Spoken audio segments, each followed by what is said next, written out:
प्रणाम विद्यार्थी मित्रों, माधव विद्या संकुल ऑनलाइन टीचिंग में आप सौनु हार्दिक स्वागत है। धोरण 9 विषय गणित प्रकरण नंबर 13 पृष्ठफળ અને ઘનફળ એમાં ભાગ નંબર 3।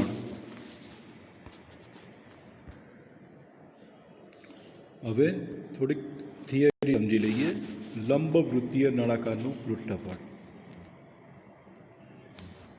હવે એનું ઉદાહરણ સમજી લઈએ તો એક પાણીનું પીપ આવે છે ને, એ લંબવૃત્તીય નળાકાર કહેવાય, બરાબર। તેમ છતાં અહીંયા ધ્યાન આપજો, ઘણા બધા સમાન કદના વર્તુળાકાર કાગળના પૂંઠામાંથી કાપી અને તેને લંબરૂપે થપ્પી કરવાથી લંબવૃત્તીય નળાકાર મળે। જો કાગળનો આકાર વર્તુળ ન હોય અથવા તેમને લંબરૂપે ગોઠવવામાં ન આવે તો લંબવૃત્તીય નળાકાર ન મળે। આપણે ફક્ત લંબવૃત્તીય નળાકારનો જ અભ્યાસ કરવાનો છે। ફરીથી, ઘણા બધા સમાન કદના વર્તુળાકાર કાગળના પૂંઠામાંથી કાપી અને તેને લંબરૂપે થપ્પી કરવાથી લંબવૃત્તીય નળાકાર મળે। એટલે કે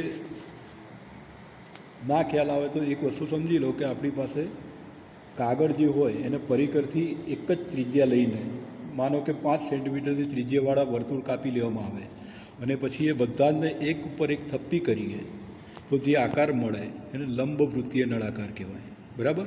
જો કાગળનો આકાર વર્તુળ ન હોય અથવા તેને લંબરૂપે ગોઠવવામાં ન આવે તો લંબવૃત્તીય નળાકાર ન મળે। સીધી વાત છે કે થપ્પી બરાબર ના કરી હોય તો એનો આકાર જે નળાકાર બનવો જોઈએ એ ના બને, બરાબર। આપણે માત્ર અને માત્ર લંબવૃત્તીય નળાકારનો જ અભ્યાસ કરવાનો છે, બરાબર।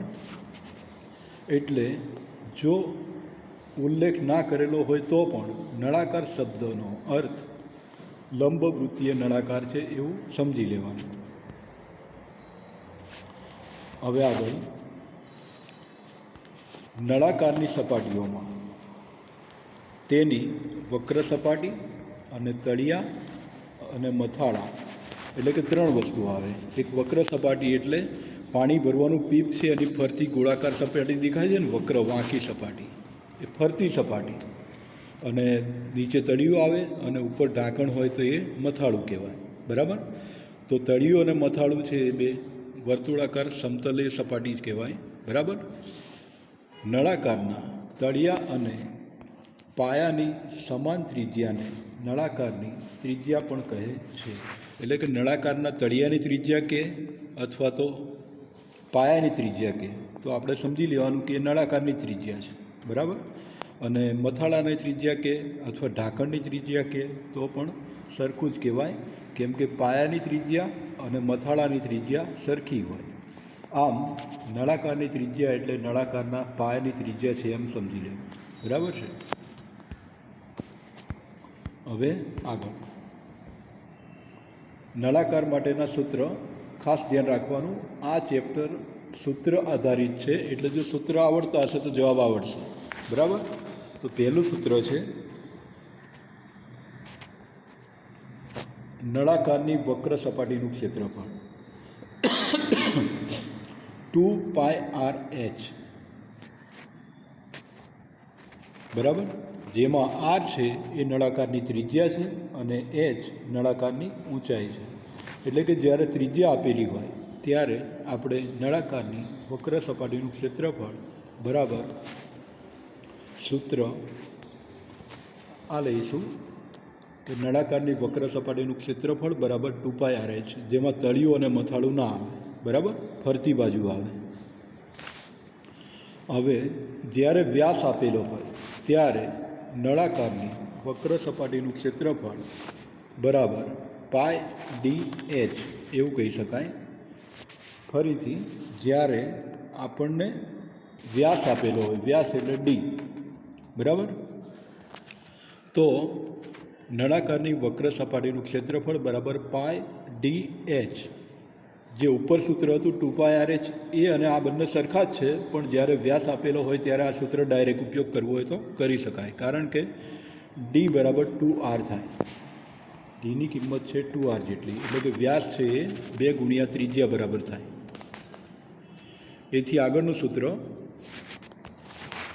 નળાકારની વક્ર સપાટીનું ક્ષેત્રફળ બરાબર, તો નળાકાર છે એની વક્ર સપાટીનું ક્ષેત્રફળ પાયાનો પરિઘ એટલે 2πr અને ગુણ્યા ઊંચાઈ એટલે કે 2πr અને ઊંચાઈ અલગ કરીએ તો એને પાયાનો પરિઘ ભેગો આપેલો હોય ત્યારે આ સૂત્રનો ઉપયોગ થાય. બરાબર. પછીનું સૂત્ર નળાકારનું કુલ પૃષ્ઠફળ. હવે નળાકારનું કુલ પૃષ્ઠફળ એનું સૂત્ર છે કે જેમાં ફરતી બાજુ આવે, તળિયું આવે અને ઢાંકણ પણ આવે. બરાબર. તો નળાકારનું કુલ પૃષ્ઠફળ બરાબર 2πr કૌંસમાં r પ્લસ h. ધ્યાન રાખવાનું, કુલ પૃષ્ઠફળનો અર્થ એવો થાય છે કે ફરતી બાજુ પણ આવે, તળિયું પણ આવે અને મથાળું આવે અથવા તો ઢાંકણ આવે. બરાબર. પછી આગળ પાય એ અસમય સંખ્યા છે, એ આપણે જાણીએ છીએ. બરાબર. પાયની દશાંશ અભિવ્યક્તિ અનંત અને અનાવૃત હોય છે, એટલે કે પાયની કિંમત આપણે 22/7 લઈને ભાગાકાર કરીએ તો છેલ્લે શેષ છે એ ક્યારેય 0 થતી નથી. બરાબર. અને અનાવૃત હોય છે એટલે કે શેષનું રિપીટેશન નહીં થતું, ક્રમ જળવાતો નથી. પરંતુ આપણે ગણતરીમાં તેની લગભગ કિંમત 22/7 અથવા તો 3.14નો ઉપયોગ કરીશું, જે આગળ ઉપયોગ કરતા હતા એ જ રીતે. ના આપ્યું હોય ત્યારે 22/7 અને આપેલું હશે તો 3.14 આપેલું હશે. બરાબર. આ એના સૂત્ર છે. હવે સૂત્ર આધારિત દાખલા. સ્વાધ્યાય 13.2માં માત્ર અને માત્ર નળાકાર આધારિત દાખલા છે. બરાબર. એટલે નળાકારના સૂત્ર આપણને આવડવા જોઈએ.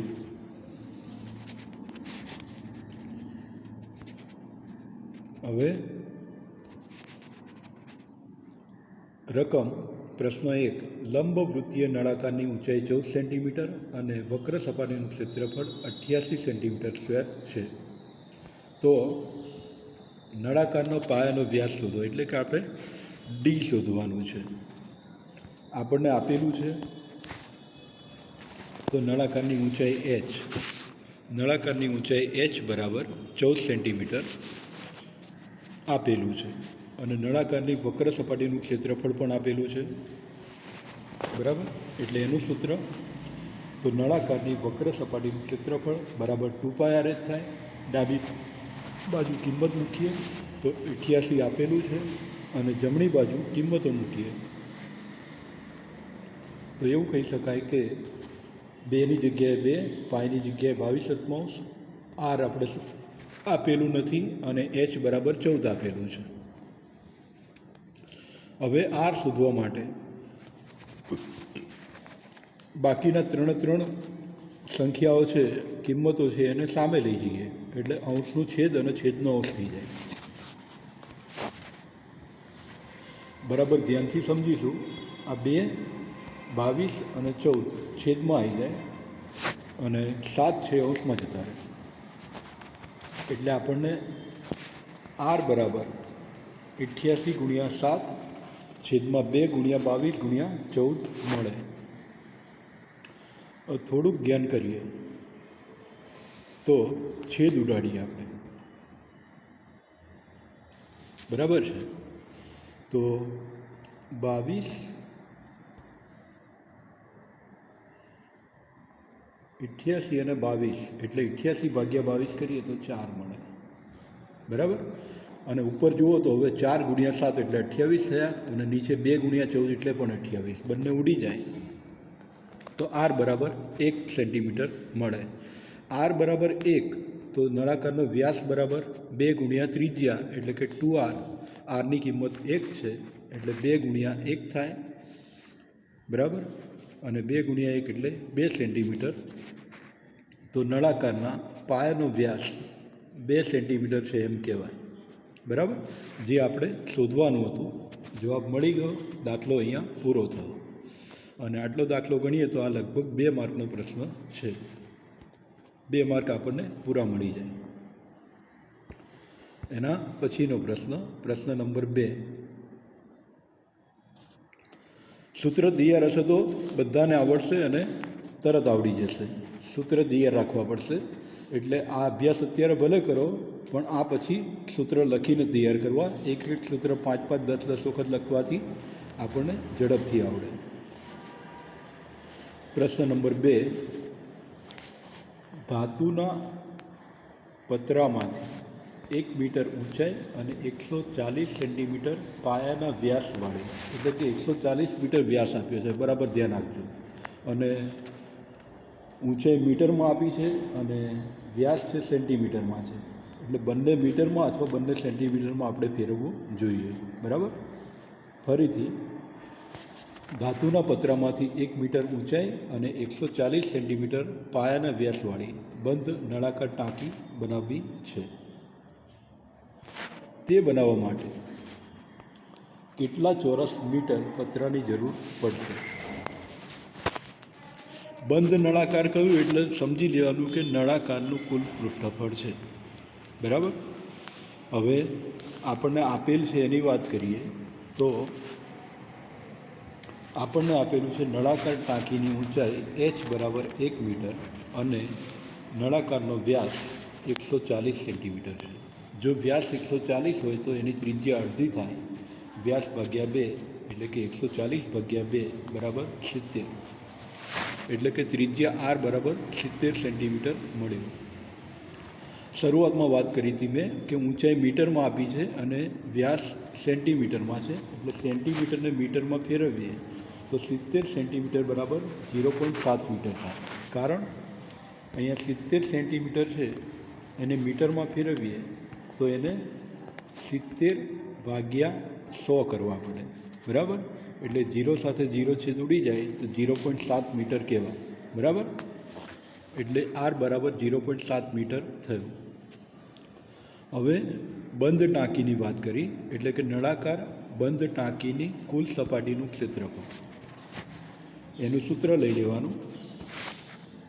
સૂત્ર લઈએ તો સૂત્ર છે 2πr કૌંસમાં r પ્લસ h. હવે r અને h બંનેની કિંમત આપણી પાસે છે, એટલે કિંમતો મૂકીએ. 2 પાઈની કિંમત 22/, આરની કિંમત 0.7, પછી કૌંસમાં આરની કિંમત 0.7 અને h બરાબર 1. બરાબર. હવે સાદુરૂપ કઈ રીતે આપવાનું એ પણ ધ્યાનથી સમજી લેજો.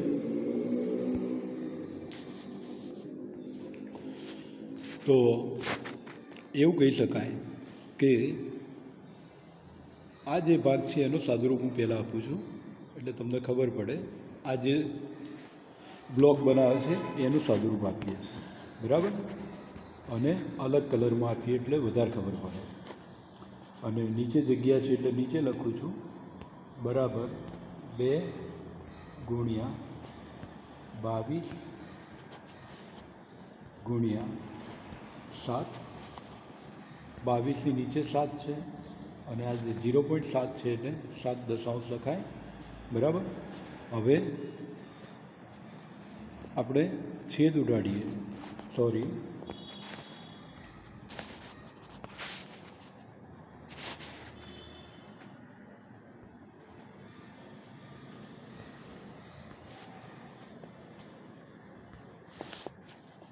બરાબર 2 ગુણ્યા 22/7 ગુણ્યા 7/10. હવે આપણે છેદ ઉડાડીએ તો એવું કહી શકાય કે આ 7થી સાથે 7 છેદ ઉડી જાય એટલે 22/44/10 એને લખાય 4.4. અને કૌંસની અંદર 0.7 વત્તા 1 છે એનું સાદુરૂપ થઈ જાય 1.7 મીટર છે. હવે 4.4 ગુણ્યા 1.7 કરો એટલે આપણને દશાંશ ચિહ્નને અવગણીએ તો એવું કહી શકાય કે બરાબર આનું સાદુરૂપ પણ સમજી લો, 44/10 ગુણ્યા 17/10, બરાબર. એટલે 44 ગુણ્યા 17 કરીએ તો 748 મળે, અને છેદમાં 10 ગુણ્યા 10 એટલે 100, એટલે કે 2 પોઈન્ટ કપાય, 7.48 મીટર સ્ક્વેર થયું, જે આપણો જવાબ છે. આમ ટાંકી બનાવવા માટે આપણને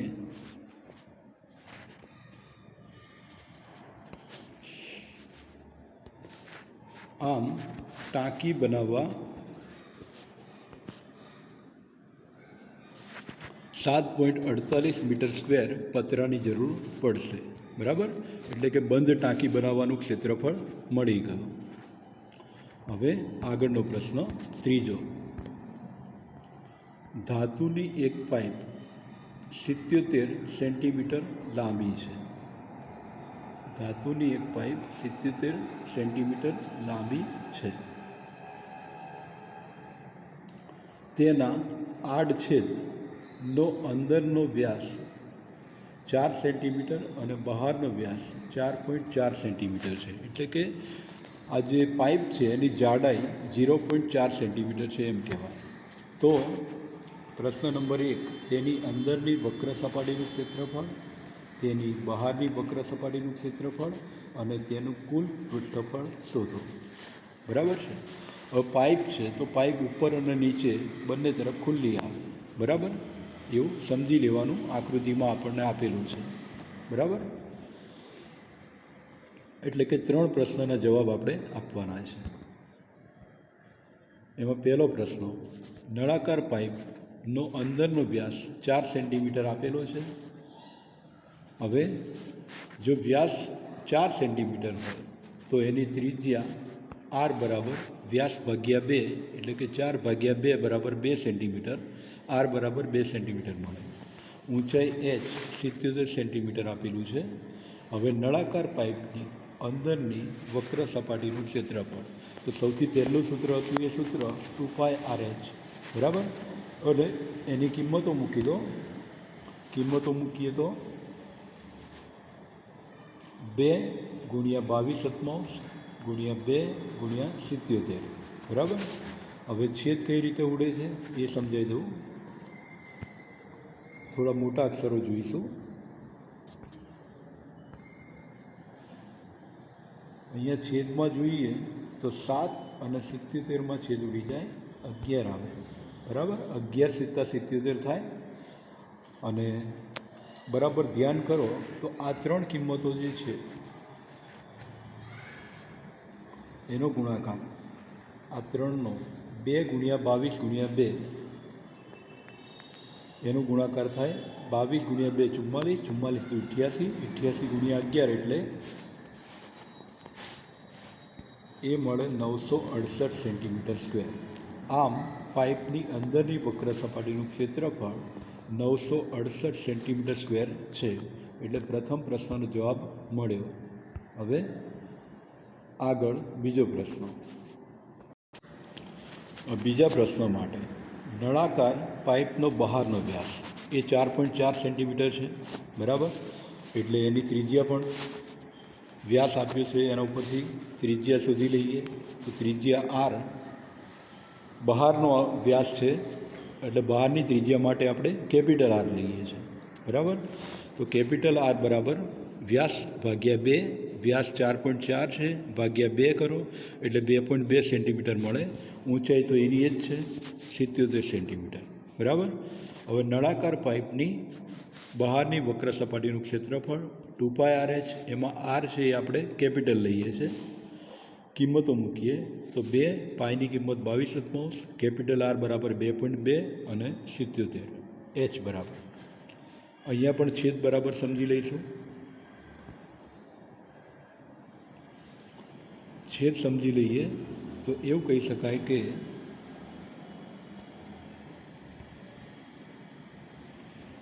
7 અને 77 એટલે અહીંયા 11 આવે, બરાબર. તો 2 ગુણ્યા 22 ગુણ્યા 2.2 ગુણ્યા 11 બધાનો ગુણાકાર કરીએ તો આપણને જવાબમાં મળે છે 1064 64.8 સેન્ટીમીટર સ્ક્વેર, જે આપણો બીજા નંબરનો જવાબ છે કે પાઇપની બહારની વક્ર સપાટીનું ક્ષેત્રફળ 1064.8 સેન્ટીમીટર સ્ક્વેર છે. બરાબર. એટલે જવાબ અલગથી લખી દેવાનો, એટલે આપણને પૂરા માર્ક મળે. બરાબર. એટલે જવાબ આ રીતે લખાય. આમ પાઇપની બહારની વક્ર સપાટીનું ક્ષેત્રફળ 1064.8 સેન્ટીમીટર સ્ક્વેર જેટલું છે. હવે એક જ પ્રશ્નનો જવાબ બાકી રહ્યો. બરાબર. એ પ્રશ્ન ત્રીજો. પાઇપના કુલ પૃષ્ઠફળમાં તેના બંને છેડે આવેલ કંકણ આકારનો સમાવેશ પણ થાય. જે જાડાઈ છે ને એ ભાગનો, એટલે એ આપણે શોધવું પડે. બરાબર. તો દરેક કંકણ આકાર ભાગ માટે બહારની ત્રિજ્યા આર બરાબર 2.2 સેન્ટીમીટર છે અને અંદરની ત્રિજ્યા સ્મોલ આર બરાબર 2 સેન્ટીમીટર છે. કંકણ આકાર પ્રદેશ માટે સૂત્ર છે, ડાયરેક્ટ સૂત્ર લખો તો પણ ચાલે. તો સૂત્ર એનું કંઈક આ રીતે છે: પાય કૌંસમાં કેપિટલ R² માઇનસ R², કૌંસ પૂરો. હવે એની કિંમતો મૂકીએ તો પાયની કિંમત 22/7, કૌંસમાં આર બરાબર 2.2 એનો વર્ગ, માઇનસ સ્મોલ આર એની કિંમત 2 છે એટલે 2નો વર્ગ. સાદુરૂપ આપીએ તો એવું કહી શકાય કે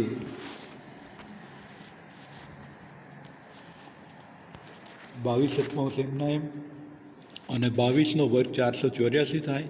પોઈન્ટ પછી એક અંક છે એટલે 22 × 22 બે વખત કરીએ તો 484 આવે, અને પોઈન્ટ પછી એક અંક છે એટલે બે અંક સાથે આપણે પોઈન્ટ મૂકી શકીએ. મતલબ કે 2.2 × 2.2 બરાબર 4.84 થાય, અને માઇનસ 2નો વર્ગ એટલે 4. બરાબર. હવે આની બાદબાકી કરીએ તો 0.84 મળે. બરાબર. હવે એનું સાદુરૂપ એ પણ સમજી લઈએ. તો 7નો ભાગાકાર એની સાથે કરીએ. બરાબર. તો અહીંયા ફરીથી બતાવું છું, મોટા અક્ષરમાં ખબર પડે એટલે. બરાબર.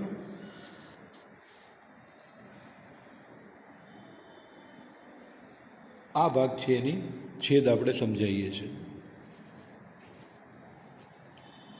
તો આ 7 અને 84. બરાબર. તો એવું કહી શકાય કે 7 છે એટલે ભાગ ના ચાલે એટલે 0 છે એટલે 0 મુકાય, પછી પોઈન્ટ, પછી 7 = 7, 8માંથી 7 જાય તો 1 વધે, 1 અને 4 એટલે 14 થયા, 2. એટલે કે 22 × 0.12 કરો તો 2.64 સેન્ટીમીટર સ્ક્વેર મળે, જે કંકણ આકાર ભાગનું ક્ષેત્રફળ છે એક તરફનું. બરાબર. હવે એવી રીતે કંકણ આકાર ભાગ છે 2 આવે, એક નીચે તરફ ને એક ઉપર તરફ, એટલે એને 2થી ગુણાકાર કરાય. એટલે 2 × 2.64 બરાબર 5.28 સેન્ટીમીટર સ્ક્વેર, 2 કંકણ આકારનું ક્ષેત્રફળ થયું. હવે કુલ પૃષ્ઠફળની વાત કરી છે. બરાબર છે. તો કુલ પૃષ્ઠફળ શોધીશું. પાઇપનું કુલ પૃષ્ઠફળ કેટલું થાય? તો કુલ પૃષ્ઠફળ ત્યારે ખબર પડે, આપણે થોડું લોજિકથી વિચારવું પડે, જેને કલર કરી શકાય એવું, અંદરની તરફ, બહારની તરફ અને કંકણાકાર પ્રદેશ. બરાબર. તો અંદરની વક્ર સપાટીનું ક્ષેત્રફળ વત્તા બહારની વક્ર સપાટીનું ક્ષેત્રફળ વત્તા કંકણાકાર છેડાનું ક્ષેત્રફળ. બરાબર. ત્રણેય શોધેલું છે. ત્રણેયની કિંમતો મૂકો અને સરવાળો કરો એટલે આપણને મળે છે 2038.08 સેન્ટીમીટર સ્ક્વેર, જે પાઇપનું કુલ પૃષ્ઠફળ છે. બરાબર. એટલે અહીંયા આપણો દાખલો પૂરો થયો. આજનું તમારું લેસન છે સ્વાધ્યાય 13.2. એમાં પ્રશ્ન નંબર 1, 2 અને 3. સાથે સાથે લેસનમાં આપણે સૂત્ર આપેલા નથી, પણ આ ચેપ્ટર ચલાવીએ ત્યારે જે આગળ શરૂઆતમાં સૂત્ર આવે છે એ સૂત્ર અલગથી તમારે લખવાના અને પછી સ્વાધ્યાયની શરૂઆત કરવાની. સૂત્ર આવડતા હશે તો જ ખબર પડશે. બરાબર. એટલે ખાસ સૂત્ર ઉપર વધારે ફોકસ કરવાનું અને સૂત્ર તૈયાર કરવાના. પછીના વિડીયોમાં મળીએ. ત્યાં સુધી પ્રણામ. અસ્તુ. દરેક વિદ્યાર્થીને બેસ્ટ ઓફ લક.